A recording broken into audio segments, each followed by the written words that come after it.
tere, ilusat hommikut. Kas see laul nagu Kaari ütles, äratab üles ja paneb juba mõtlema reede õhtu peale, et võttis kergelt tantsu lahti. Aga mul on hea meel, et selline energiline algus on meil sellisele põnevale teemale nagu müügikõned, mis kindlasti mõne inimese jaoks võivad olla väga-väga hirmutavad, mõne inimese jaoks isegi nii hirmutavad, et pole veel isegi proovinud, aga anna märku sina kes sa oled tulnud siia vaatama laivi kommentaariumis, et kuidas sinul müügikõnedega suhe on. Ja mul on nii hea meel siis tutvustada meie tänast külalist, Birgit, kes on teinud, kui kaua sina, Birgit, räägi natukene oma sellest, kuidas sa sattusid üldse sellesse valdkonda ja kaua sa seal Mhm. tegutsenud oled? Ja tere siis kõigile. Mina siis olen Birgit Arus ja nüüd ma tegelikult olen juba 21 aastat olen toimetanud siis müügi peal ja tegelikult täiesti juhuslikult sattusin müügi peale, et ma tegelikult alustasin Viru keskuses klienditeenindajana ja kuna see töö mulle üldse ei meeldinud ja ei sobinud ja oli selline igav, siis ma hakkasin tööd otsima nii-öelda palga järgi ja sattusin sellisesse ettevõttesse nagu Roosa Elevant, kes oli siis sellel ajal Eesti üks kõige tuntumaid ja tugevamaid email kampaaniate selline agentuur ja ega mina reklaamist mitte midagi ei teadnud ega müügist ja omanik lihtsalt andis mulle mingi skripti ette, andis kontaktid ette, ütles, et proovi üks kohtumine saada. Ja kui ta tuli paari tunni pärast tagasi, küsis, et kuidas läheb, kas ma olen saanud ühe kohtumise, siis ma ütlesin, et ma ei tea, et mul on 10 kohtumist, et siis omanik vaatas, vau, sa oled palgatud. Ja kuidagi nii ta lihtsalt läks, et sobis see töö mulle kohe ja siiamaani ma seda teen, et 21. aasta siis jookseb juba. Et endal ka selline imelik tunne, et päris pikalt tehtud juba. Vau, see on tõesti väga suur number, et 21 aastat, nii põnev. Kas sa nagu sulle tulid juba esimese korraga siis nagu sa kirjeldasid, praegu tulid need müügid koju, et kui palju praegu on muutunud sinu taktika või kui palju sa oled õppima pidanud, et Mhm. veel paremaid tulemusi saada või kas No minul võib-olla, ma ei tea, kas see on selline viga või mitte, aga mina ei ole väga sellistel koolitustel üldse käinud ega müügiraamatuid lugenud, et ma olen lihtsalt enda pealt kuidagi olen õppinud, mis vead ma olen teinud, nendest lihtsalt õppinud ja kui ma neid koolitusi teen, siis ma alati inimestele räägingi lihtsalt need enda nipid ära, mis lihtsalt ajaga on lihtsalt tulnud, et need vead samamoodi, et olen ämbrisse täiega astunud, aga olen nendest õppinud täiega ehk siis ma arvangi, et see 21 aastat, mis ma olen teinud, siis päris korralik praktika on sealt tulnud ja hea meelega ma alati inimesi aitan ja räägin siis, mis toimib ja mis tegelikult ei toimi. väga lahe. Mulle endale meeldis, kõik, kes tahate, minge vaadake Birgit Arus kodulehte. Et mulle väga meeldis see sinu selgus seal nende pakettide osas ja ma usun, et see on ka üks nagu põhiline asi, on ju, et kui meil pole endal selgust pakkumise osas, Mhm. siis on ka keeruline seda müüa. Aga ma ei tea, hakkamegi äkki rääkima, on ju, ja kui kellelgi on küsimusi siin, siis julgelt pange kommentaariumisse, et siis me võtame aega küsimuste-vastuste jaoks, et hea võimalus küsida Birgiti käest, kellel on üle 21 aastat kogemust on ju kõnede tegemisel.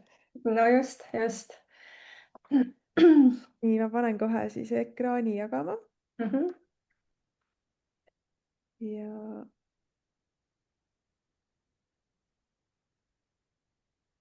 No vot, väga hea.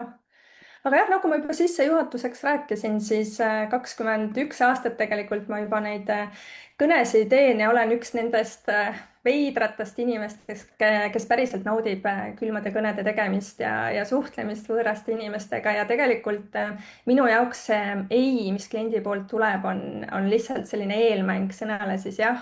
ja mind jah, ostetakse sisse nüüd kui selline väline müügiinimene umbes ma olen nagu selline kiirreageerimisüksus, kes siis tuuakse appi siis, kui müük on väsinud või kliendi telefon on liiga vaikseks jäänud, aga tegelikult raha on vaja juurde tuua ettevõttesse. et siis mina olengi see inimene, kes siis aitab ettevõttel uusi kliente majja tuua, raha kasvatada ja seda ma teen siis läbi kõnede. ehk siis võib uue slaidi panna ja räägin hästi natukene statistikast ja keskmiselt tegelikult tehakse müügi inimese kohta statistika järgi 50–60 kõne päevas siis Euroopa inimeste poole pealt. Ja ma tahan, et inimesed, kes seda saadet täna vaatavad, et nad mõtleks enda peale või üldse enda müügimeeskonna peale, et kas teie teete rohkem või vähem kõnesid. Ja hästi huvitav fakt on see, mis ma leidsin, et 44% müügiinimestest tegelikult loobub pärast esimest kõnekatset, et kui ta ei saa kliendi käest siis vastust. See tähendab nüüd seda, et müügiinimesed tihti ei jätka kliendile helistamist või just sellist järelkontakti tegemist pärast esimest ebaõnnestunud kõnekatset. Et olgu see nüüd siis tingitud sellest, et klient ei vastanud või te ei näidanud siis kohe üldse huvi ülesse, aga edukad müügiprotsessid nõuavad tegelikult mitut kõnekatset, tavaliselt 5, isegi rohkem, näitab minu praktika. Ja üks peamisi põhjuseid, miks müügiinimesed ei soovi müügikõnesid teha, on kõnefoobia ehk siis selline hirm tagasilükkamise ees.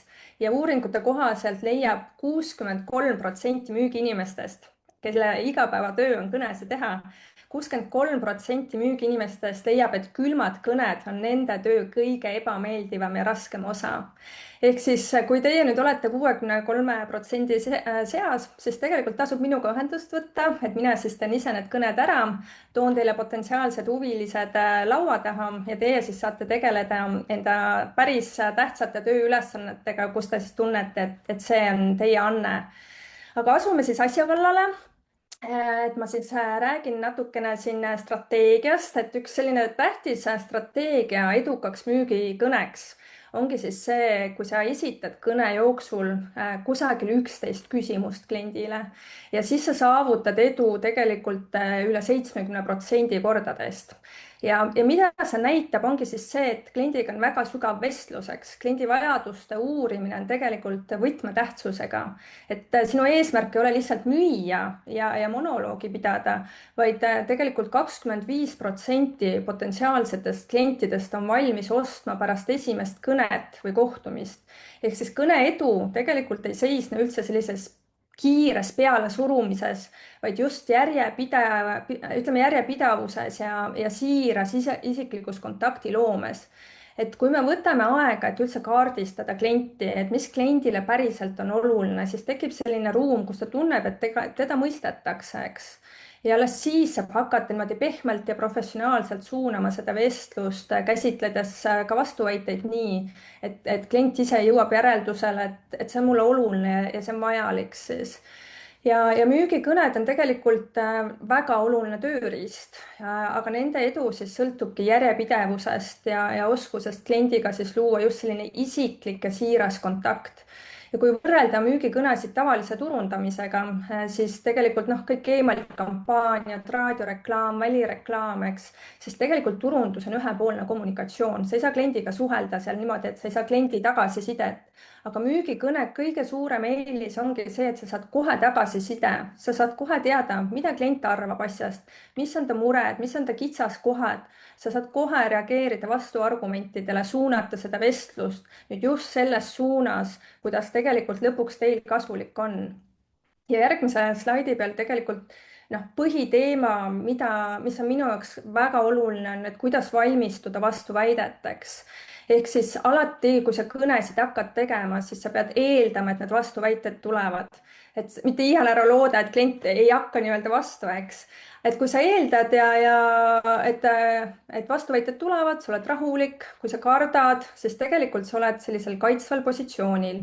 Ja seda on tegelikult kohe kõnes on tunda. Aga millest siis üldse alustada vastuväidete puhul? Mina teen alati niimoodi, kui ma kliendiga koostööd teen, siis ma panen iga kliendi puhul kirja tema top 5 vastuväidet siis.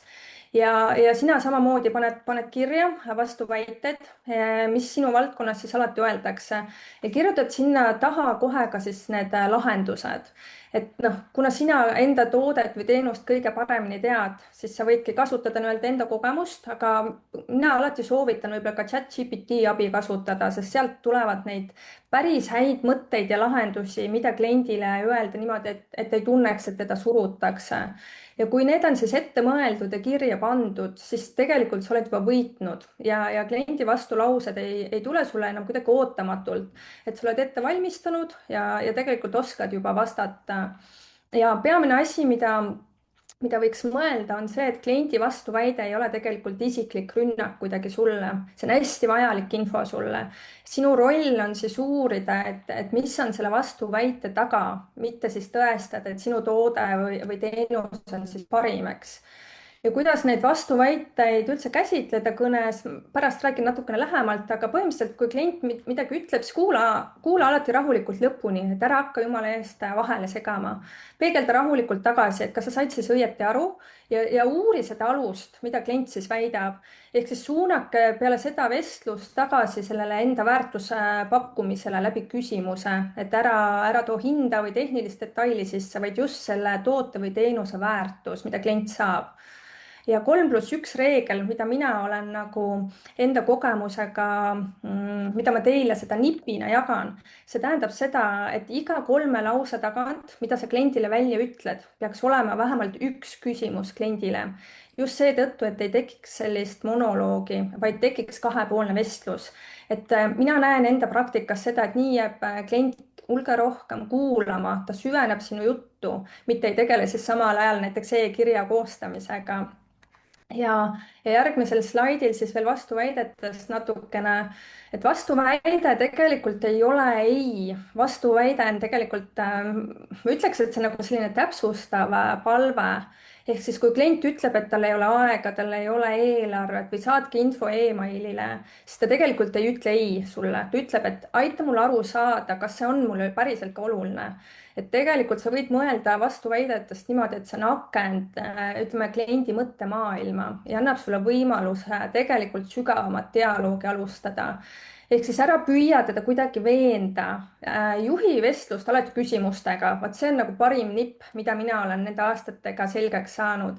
Et tegelikult eesmärk ei ole kuidagi võita vaidlus, vaid tekitada uus arusaam kliendi peas. Vaat see on nagu see peamine nipp, mida ma nagu annan, et on vaja tekitada kliendile uus arusaam siis. Ja kui sa püsid rahulik, räägid rahulikult, enesekindlalt, siis tegelikult klient usaldab sind. Ja kui sa ise pingestud, siis ka klient lukustub. Ja kui sa hakkad põhjendama või tõestama või vastu nagu vaidlema, siis läheb klient kaitsesse, seda ma võin öelda. Aga kui sa küsid, siis klient hakkab ise kaasa mõtlema. Ja tegelikult inimene usaldab enda järeldusi hulga rohkem kui sinu omasid. Ehk siis sinu eesmärk ei ole tõestada, et sul on õigus, vaid aidata kliendil siis ise näha, et miks sinu pakutud lahendus on siis talle kasulik. Ja sinu hääl ja sinu tempo ja sinu toon, tegelikult need loovad selle vestluse energia. Et kui sa oled ise selline rahulik, sa oled selline neutraalne, siis klient tunneb end hästi turvaliselt ja ta hakkab ennast avama. Ja väga oluline kõnede juures on teha pause ja rõhutada olulisi kohti. Ja näiteks mina, kui teen müügiskripti oma klientide kõnede jaoks, siis ma kirjutan alati skripti sisse pausid ja rõhutuse kohad siis. Sest see aitab mul endal ka järgi pidada kõnel ja fookus ei kao ära. Ja tähtsatel lausetel, mida ma soovin öelda, siis ma kohe näen, et siin tuleb paus, siin ma rõhutan. Ehk siis hea nipp, mida mina olen siis aastate jooksul veel avastanud, on siis see, kui ma mainin kliendi nime kõne jooksul. Et miks see kliendi nime kasutamine toimib, ongi siis see, et nimi on tegelikult inimese jaoks kõige tugevam tähelepanu ärataja. Ehk siis aju tegelikult töötleb enda nime kuulmist hästi tugevalt. Et see tõmbab koheselt fookuse tagasi vestlusele, kui mõtted on läinud kliendil uitama. Et kui sa ütled näiteks, et Tarmo, et kuidas teil praegu uute projektidega läheb, siis ta tegelikult ei libise tähelepanuga ära, vaid ta tuleb tagasi kuulama. Sest kuuldes oma nime, siis tegelikult aktiveerub inimesel limbiline süsteem ajus, siis tal tekib selline kõrgem kohalolu ja keskendumine. Aga kui sa kasutad siis, kindlasti selle nimega, seda tuleb kasutada loomulikult siis mitte üleliia.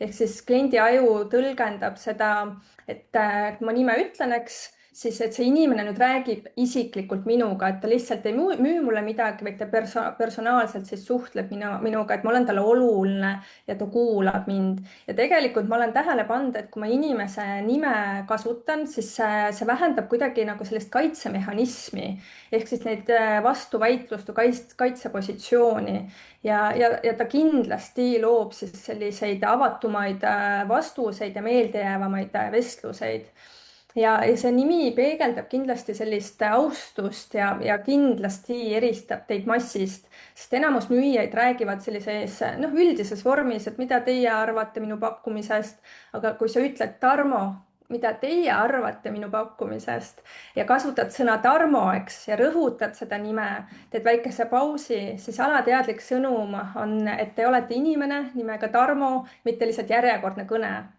ja see tegelikult tõstab inimesel ego väärtuse tunnet ja avab koostöövalmidust. ehk siis nimi aitab juhtida vestlust ilma surveta ja kui see jälle näiteks Tarmo, et kas ma sain nagu õieti aru, siis inimene kipub nõustuma ja täpsustama, sest kui nime järel tuleb pehme selline peegeldus, siis aju tegelikult tunnetab seda kui dialoogi, mitte vaidlust. et see on tegelikult selline suhtlusjuhtimise võte, mitte siis selline manipuleerimine. aga kuidas seda siis õigesti kasutada, et see ei tunduks võib-olla liiga sellise müüginipina, mis kohe välja paistab, et just see õige sagedus on siis kogu võti ja mina olengi teinud niimoodi, et ma kasutan inimese nime mainimist, ütleme niisugune 3-4 korda kõne jooksul, mitte siis iga lause lõpus või alguses. et kuldreegel põhimõtteliselt nime kasutamisel on siis, kui sa näiteks alustad küsimust, kui sa kinnitad, et kas sa kuulsid või said õieti aru, eks, ja kui sa üldse liigud järgmise teema juurde. teine nipp, mis ma teile annan, on siis, et samal ajal, kui ma räägin kliendiga, siis ma kirjutan kõik info ise üles, mida klient mulle annab. ja tegelikult, kui on vähegi võimalik, siis ma soovitan kõnesid salvestada, et Macil on tegelikult kohe sisse ehitatud eraldi salvestamise äpp, kus sa saad siis kuulata enda tehtud kõnesid ja lihvida siis seda kõne ülesehitust, seda hääletooni, neid pause ja rõhutusi, et see on tegelikult hästi hea, sest meie mõtleme, et kõnede aeg võib-olla me tegime perfektse kõne, aga kui sa pärast, kas võta endale eesmärgiks kas või üks kõne salvestada ja siis natukene seda uurida ja miks on oluline kõne ajal klienti kuulates märkmeid kasutada, sest tegelikult tihti, kui mina koolitusi teen, siis inimesed skripte endale valmis ei tee ja nad ei tegele salvestamisega väga, aga tegelikult aju ei ole loodud info säilitamiseks, vaid info töötlemiseks. ja kui me üritame kõike meeles hoida, siis tekib selline kognitiivne ülekoormus ja see tähendab seda, et sa hakkad mõtlema, mida ma nüüd veel pidin ütlema, mitte kuidas tegeleda inimesega praegu. ja kui sa kirjutad info ilusasti üles või salvestad, siis tegelikult aju rahuneb, sest see märkmete tegemine tõstab usaldust ja see tõstab personaalsust. et kui sa teed järelkõne kliendile näiteks ja ütled, et Tarmo, et te mainisite viimases kõnes, et teil on suvel suurem külastajate maht, noh näiteks, eks, siis inimene tunneb, et vau, ta mäletab meie vestlust, ta mäletab mind, ta ei müü kõigile samat juttu, eks, et ta päriselt huvitus minu teemast ja tegelikult see nüüd suurendab usalduslikku suhet kuni 70%, sest inimene saab tunda, et tema info oli nüüd oluline, mida ta jagas mulle. ja märkmed loovad tegelikult müügis sellise jätkuvuse, mitte sa ei pea iga kord kõne nii-öelda nullist alustama. et kui info on siis kirjas, siis need järelkõned on oluliselt lühemad, efektiivsemad, eks. sõnum on igatepidi sujuvam ja klient tunneb, et ei alusta algusest, vaid jätkata sealt, kus siis pooleli jäi. et see on tegelikult professionaalsuse märk ja salvestamine või üleskirjutamine aitab sul oma keelt ja lauseehitust paremaks tegelikult timmida. et kui sa hiljem kuulad või loed märkmeid, siis sa näedki, kus sa teed vigu, kus sa katkestad, kuidas sa juhid küsimusi ja millal klient avaneb või sulgub. ja see on tegelikult kõige kiirem viis müügikõne taset tõsta ilma pikalt nii-öelda teooriat õppimata siis ja ütleme, selline väga hea nipp, iga kõne peab tegelikult lõppema kokkuleppega. hästi palju vigu olen ise kunagi noorena teinud ja koolitustel samuti näen. see tähendab seda, et me ei lõpeta kõnet mitte kunagi lausega, et okei, ma saadan info emaili peale ja siis ma lõpetan vestluse. See on suurim viga, sest kui klient ütleb, et saada mulle info meilile, sa nõustud sellega, see on tegelikult passiivne tegevus ja klient ei pruugi sellele tegelikult enam tähelepanu pöörata. ja minu kogemus, vot seda näitabki, et peale kõne on sind ja sinu emaili tegelikult ammu ära unustatud, sest inimeste tööpäevad on täis kiireid ülesandeid ja noh, ütleme, need uued kirjad vajuvad lihtsalt teiste kohustuste alla ära, et seetõttu tuleb laiendada emailist järgmise sammuni ehk siis kokkuleppeni, millal me suhtlust jätkame siis ja mida see siis tähendab või kuidas see siis välja näeb. ehk siis ma toon kohe näite, kui klient ütleb, et saatke info emailile, siis sina ütled jah, hea meelega, panen info siis kohe teele ja kas teile sobib, kui ma helistan järgmine nädal, noh, teisipäeval teile tagasi, et siis arutame antud teemat edasi, et näiteks kell 12 päeval. mida ma teen siis? ma ei küsi, mis päev ja kell kliendile sobib, vaid ma pakun juba ise välja, et kliendil ei tekiks siis olukorda, kus ta juba enne jõuab öelda, et ma ei tea, mul on kiire, ükski päev ei sobi, eks. ja kui klient siis kinnitab kuupäeva, siis tal tekib psühholoogiline selline mikrokohustus sellest kinni pidada ja seejärel siis ma ütlengi, et väga hea, paneme siis kirja, et näiteks järgmine teisipäev kell 12 ja mis järgmine nipp on, siis ma palun kliendil lisada selle info ka enda kalendrisse. ehk siis ma panen omalt poolt selle info kalendrisse, eks siis ma tean, ma võtan kohe ühendust sellel ajal ja nii ei lähe siis meelest ära kliendil ka selle teemaga tegeleda ja me saame üksteise aega kokku hoida.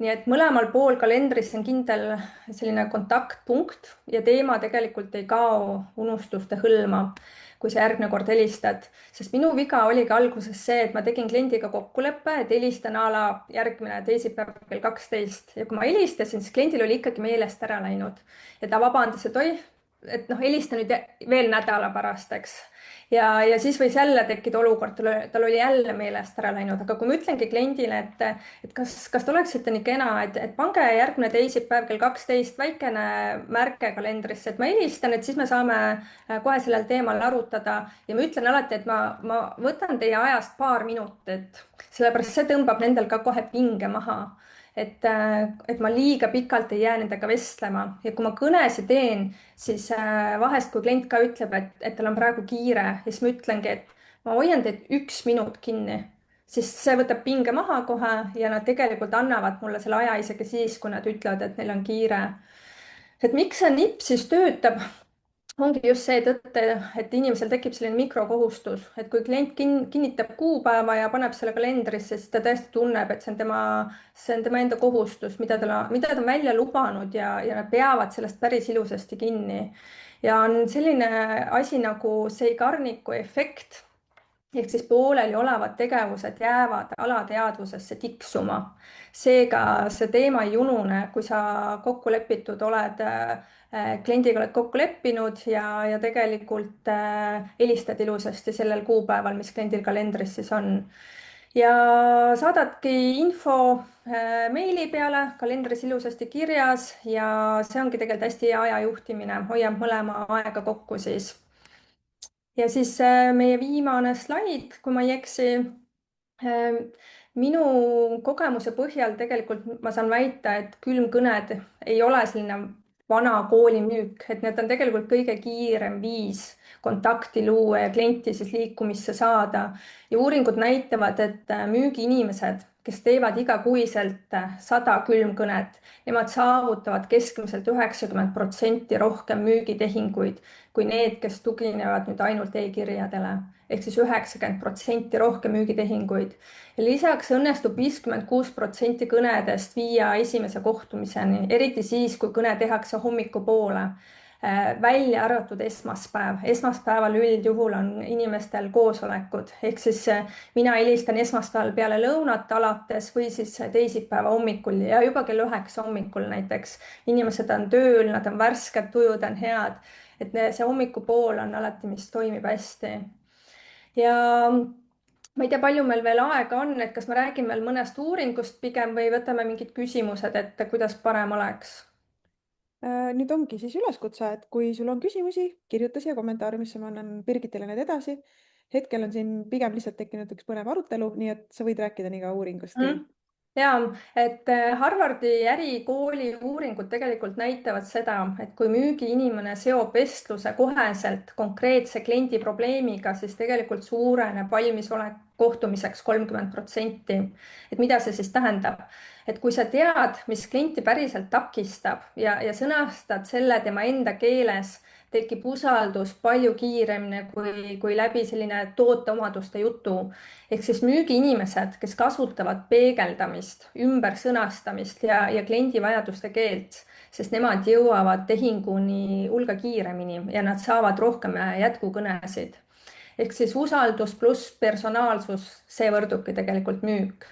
Ja tulemused näitavad, et müügiinimene suudab esimesel 1-2 minutil luua, kui ta suudab luua sellist kontakti, connection'it, siis tõenäosus müügini jõuda on 2,3 korda suurem. Sest klient tunnebki, et teda kuulatakse, teda mõistetakse, temaga arvestatakse ja personaalsed küsimused ja märkamine jätavad sellise kauakestva mulje ja loovad hästi tugeva aluse nii otsuse tegemiseks kui ka hilisemaks selliseks kordusmüügiks, mis kasvab keskmiselt 40%, kui suhe selline on algusest peale päriselt selline isiklik, personaalne. Ehk siis pideva järjepidevusega sa võidad, et statistika näitabki, et müügiotsus sünnib 5-7 järelkõne tagant. Mul on muidugi ka kliente, kus põhimõtteliselt iga kõne, ütleme juba esimesest kõnest, see teema katab kliendi jaoks nii suure kitsaskoha või murekoha ära ja juba esimesest kõnest ma saan kohe kliendi kohtumisele.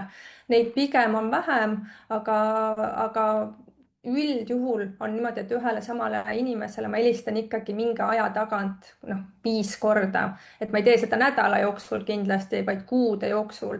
Et on nii-öelda kliente, kus ongi need summad on suuremad, paarsada tuhat on nii-öelda üks diil, mida on kliendile vaja tuua.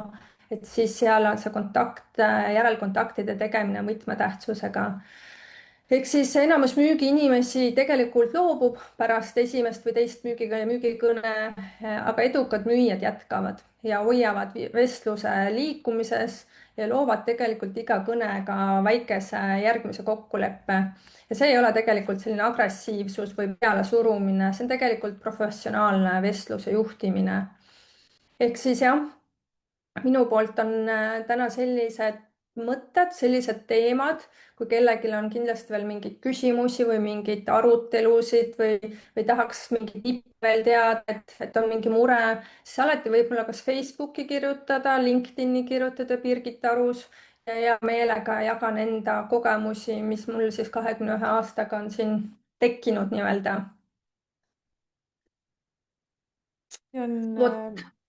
Ja Kristina küsib veel mingisugust head näidet, et kui sa teed seda külma kõnet, eriti huvitab just see, et kuidas 2 vastuväitega ikkagi kokkuleppele jõuda. Et kui neid vastuväiteid on piisavalt palju, et mis siis on kuidas sa neid... Siis tegelikult tulebki hakata uurima neid vastuväiteid, et mis selle vastuväite taga on. Ja nagu ma rääkisin ka, siis vastuväide tegelikult ei ole kuidagi isiklik rünnak sulle, vaid vastuväide kliendi poolt tähendab seda, et ta tahab veel lisainfot saada tegelikult, ta ei usu veel sellesse teemasse, siis sa pead oma skripti tegelikult tegema selliseks, et see põhipoint on see, et sa peaksid suutma esimeste paari ütleme 2-3 lauset, kui sa kõnet teed, need peavad olema nii tugevad, et inimene jääb sind kuulama ja neid vastuargumente, neid tuleb siis, kui su müügiskript väga tugev ei pruugi olla. Ehk siis peamine asi on see, et kui sa teed kõne, siis sinu toode või teenust ta peab suutma lahendama selle paari lausega mingi kliendi suure kitsaskoha ära. Kas klient säästab aega, kas klient säästab raha, kas klient hakkab enda tööd efektiivsemalt kuidagi tegema. Ehk siis selles müügiskriptis peab esimestes lausetes juba olema see lause ülesehitus, et kliendil tekib see kohe arusaam, et vau, mul on tegelikult seda tõesti vaja, ma tahan ju enda aega kokku hoida, ma tahan raha kokku hoida või ma tahan efektiivsemalt enda tööd teha. Ehk siis sa ütled oma 2-3 lauset ja kohe küsimus, kas teie jaoks on oluline enda aega kokku hoida või ettevõtte raha kokku hoida. Mitte keegi ei saa sellele vastata, et ei, eks. ehk siis sa pead küsima selliseid küsimusi, millele ei ole võimalik vastata ei. Mhm.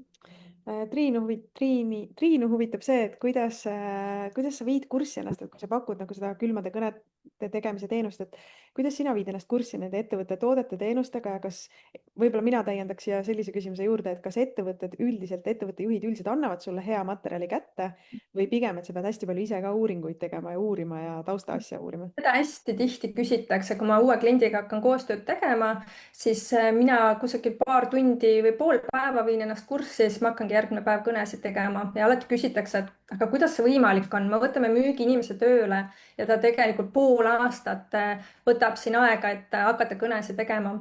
tegelikult see on hästi lihtne. minul on lihtsalt selline nipp, et kui ma kliendi käest info saan, siis esimene küsimus, mida ma esitan, noh, on see, et mis on see toode või teenus, mida ta pakub, et mis on selle toote või teenuse eelised võrreldes konkurentidega.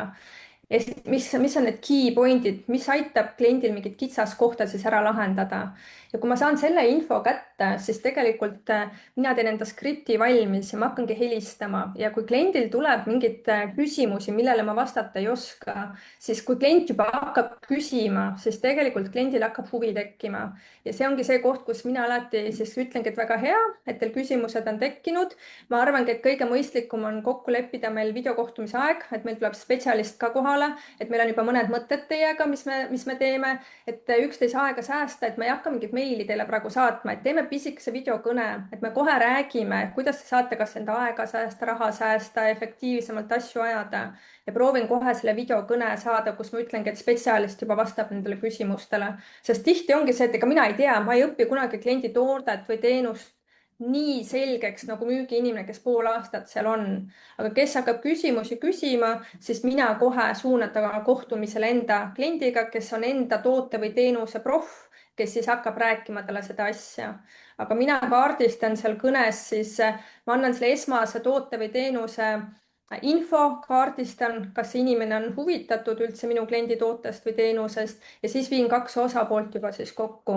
aga kas ettevõtted annavad mulle head infot? nii ja naa, üldjuhul annavad, aga on ka kliente, kellel on kogu aeg nii kiire, et nad ütlevadki, et vaata koduleheküljelt ja siis ma teen selle skripti ise valmis ja kõnede jooksul tegelikult selgub alles, mis laused toimivad, mis mitte ja siis ma jäängi nagu lausetest, hakkan neid lauseid rõhutama, kus ma näen, et see paneb kohe kliendile nii, et okei, et tahab kohtuda. Kaidot huvitab see, et need viimasel ajal sagenenud petukõned, et kas sa isiklikult oled ka nagu kogenud juba mingeid vastuväiteid selles osas, et need petuskeemid on ja kas sa tead ka statistikat, et kindlasti inglise keele ruumis on palju rohkem on ju juba selliseid petukõnesid ja inimesed kardavad nagu telefonikõne võtta vastu. minul seda kogemust ei ole, mina päevas helistan, ma arvan, niisugune 30, 40, 50 kõne, oleneb, kui pikad need kõned on ja isiklikult selle 21 aastaga ma ei ole mingit petukõne teemat, ei ole küll täheldanud, sest mina üldjuhul, noh, ma ei teavita kliendile, et te olete loteriid võitnud, et andke enda paroolid. et küll muidugi ühe kliendiga ma müün Euroopa Liidu toetusi, teeme koostööd ja seal see müügikõne algab muidugi niimoodi. tervist, et sooviks teie ettevõttesse väga palju raha tuua. ja miks ma seda kasutan, sest kliendid nagu korraks üldjuhul hakkavad naerma, sest ma suhtlen ettevõtete omanikega ja siis kohe läheb see pinge maha ja siis nad ütlevadki, oot-oot-oot, mis raha, et tahame küll raha, et kuidas te seda raha toote ja siis ma astun nii-öelda skriptini, et tegeleme Euroopa Liidu toetustega ja tooks teile ettevõttesse raha läbi täisteenuse, et kirjutame ise projekti valmis ja et ei pea ise oma finantseeringut 100% kasutama, vaid saada toetust tegelikult 80%. aga vahest tasub sellist fulli julget lauset alguses öelda, sest see eristab sind jälle massist, et sa ei hakka nagu rääkima, et tere, mina olen Birgit, helistan Euroopa Liidu toetust. mitte kedagi ei huvita, sa pead eristuma, et selle kõne skriptiga ongi see, et sa pead olema kas naljatlev, sa pead eristuma, see lause peab olema selline nagu vau, et klient korraks mõtleb, et mis asi see nüüd siin on, sest siis ta jääb sind kuulama.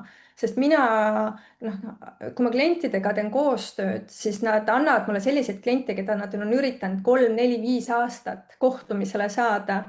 ja kui mina helistan ja saan nendega järjest kohtumised, siis noh, mul oligi Cargos on näiteks üks ettevõte, kes ütles, no vaatame, Birgit, milleks sa võimeline oled. Ja ma tõin neile põhimõtteliselt üle ühe, kes muidu aastaid, nemad ei olnud laua taha saanud kohtumisele. Ma viisin ja sain kohtumised nendega ja ettevõtte omanik ütleski, et ma ei tea, mida sa seal lubad või mida sa seal teed, aga need kliendid on laua taga, et uskumatu inimene.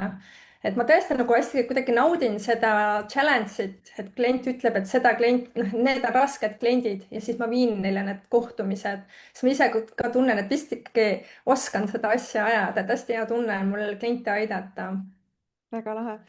Kristina küsib, et kas Birgit tooks mõnda humoorikamat näidet külma kõnega?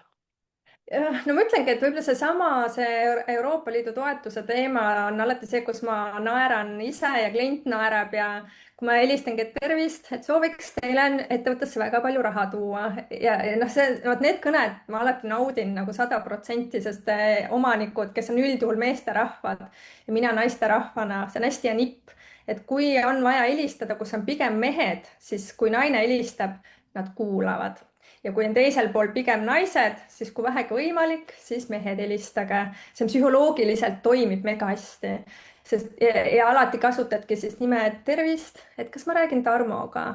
Paus. Tarmo, tahaks teie ettevõttesse väga palju raha tuua? Paus.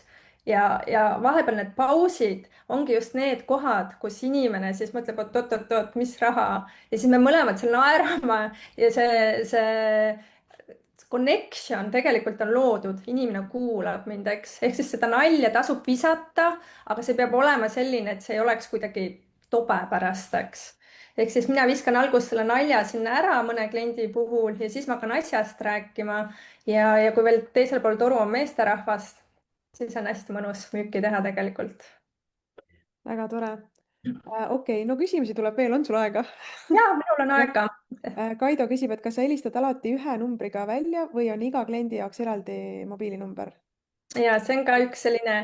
Ja siis tagasihelistamise osas ka kokkulepe, kuidas teed? ja noh, tegelikult paratamatult on nii, et kuna ma helistan, ma olen 21 aasta jooksul ikkagi ühele samale inimesele helistanud ikkagi küll ma olen pakkunud siis kas koolitust sellele turundusjuhile või ma olen siis pakkunud Euroopa Liidu toetust või midagi muud, siis on olukordi, kus kliendid mu numbri salvestavad ära ja nad ei võta enam vastu ja nii on. ja mis ma olen teinud, ma olengi kõnekaardi ostnud ja see on igaühe enda tunnetus. mina näen seda, et kui klient mu kõne vastu ei võta, siis kas tal pole aega, kas ta ei viitsi tegeleda, aga kui ma helistan teise numbri pealt, ma saan kätte, ma saan ta kohtumisele, sest tegelikult see ongi see, et mina olen oma töö ära teinud ja klient saab tegelikult nii-öelda oma teenusele või tootele tegelikult abi, sest ma üldjuhul ma ei võta kunagi vastu ühtegi sellist projekti, mis on niisugune lihtsalt nice to have asi, vaid ma alati teen koostööd selliste asjadega, mis reaalselt mingit kitsaskohta kliendi jaoks siis ära kustutab. ehk siis, kui te kõnesid teete, siis kedagi ei huvita teie ettevõtte toote või teenuse lihtsalt mingi omaduste ette loetlemine. oluline nagu müügi kõige suurem nagu, ma ei tea, avastus minu jaoks ongi see, kui sa kõne teed, siis mis kitsaskoha sinu toode või teenus ära lahendab ja seda sa kohe hakkadki nii-öelda seal kõne alguses tegema. ja mis see teine küsimus Kaido poolt oli, tagasihelistamine. Nad ei helista kunagi üldjuhul tagasi. kui sa palud, et helistage tagasi, see mõttetu, see ei toimi, et mitte kunagi ära tee sellist kokkulepet, et klient ütleb, ma helistan, et ma praegu ei saa rääkida, ma helistan sulle ise tagasi, siis ütledki, et pole hullu, ma helistan ise, millal või tagasi helistada, kas 2 tunni pärast sobib. kohe viska talle siis variant, et millal ja kui kliendile ei sobi, siis ta kohe täpsustab, ei, 2 tunni pärast ei sobi, helista mulle homme. ja mina kohe küsin, mis kell, kas kell 9 sobib ja siis ta ütleb, ei, helista kell 10. selge, helistan kell 10. et kui on niisugune hästi kiire, no siis sa ei saa öelda, et ta kalendrisse paneks, klient on koosolekul, ütleb, ma ei saa rääkida, siis esimene asi, sa ei aktsepteeri, et ta ei saa rääkida, siis küsid, aga millal te saate rääkida, 1 minut teie ajast võtaksin. et see jälle kohe rahustab maha, et sa ei hakka pool tundi teda kinni ajama, et alati või kinni pidama. et alati küsid, millal on sobiv aeg rääkida ja kohe ütled, kui kaua sa tema ajast võtad, et need rahustavad maha ja toimivad kohe. aitäh, super. nagu me ennem rääkisime ka, et kõige paremad õpiampsud on inimeste poolt, kes on ise praktiseerinud, on ju, et sul ei olnud üldse lihtsalt teooria, vaid see, mida sa päriselt oled ise teinud. et suur aitäh sulle, Birgit, kes on siis selle 63% hulgas ja ise ei taha neid külmasid kõnesid teha, et siis vaadake Birgiti kodulehelt ja sealt näete, tal on hästi mõnusalt hinnapaketid välja toodud, et kui sul nüüd vahepeal muutunud ei ole, sest et mina vaatasin ei, teie mina hoian neid hindasid täitsa avalikult väljas ja ma ise, no vihkamine on võib-olla suur sõna, aga mulle endale üldse ei meeldi, kui ma pean hakkama eraldi helistama või kirjutama, kui ma olen kliendi koduleheküljel, ma tahaks kohe neid hindasid teada saada, kui vähegi võimalik, et nii on hulga lihtsam ja mugavam asju ajada. et seetõttu on mul ka hinnad välja toodud. mm. vot. ja kõigile, kes vaatasid, kuulasid, kaasa rääkisid, siin suur tänu ja mõnusat reedet ja nädalavahetust ja uute kohtumisteni järgmisel reede hommikusel õpiampsul. Ja aitäh, Marika, ja aitäh teistele ja edu siis külmade kõnede tegemisel.